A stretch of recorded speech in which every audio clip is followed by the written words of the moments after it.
So these are two of our activators that we use regularly in clinic. This is the adult one and this is the children's one. The difference between them is that the adult tip is about twice the size of the child's tip. They're used to deliver an impulse to joints or soft tissues to help us mobilise small joints and joints in patients that aren't appropriate to manipulate. They work by delivering an impulse. So the adult one has 4 settings and it's just rotated to the number to represent the amount of thrust that the activator is going to give.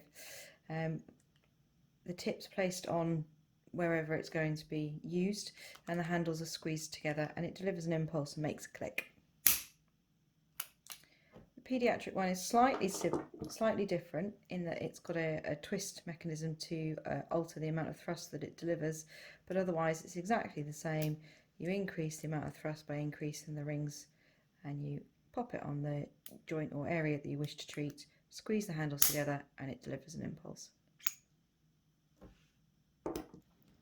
We use it on patients that don't like the noise of a manual adjustment, the click that's often heard, especially when treating the neck. We use it with patients where it's not appropriate to manually adjust the neck. Conditions like arthritis, you have to be very careful with those small joints of the neck.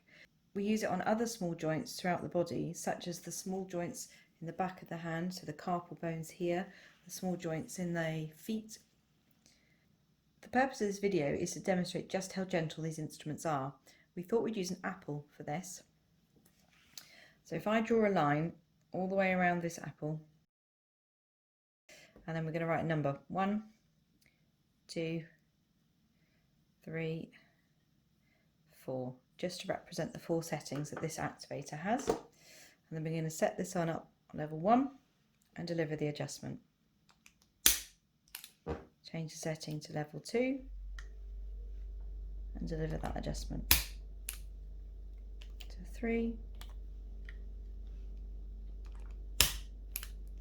and to 4. And we'll leave this apple 24 hours or so and come back and show you what it's done to the apple. So here we are 24 hours later with our apple and our activator.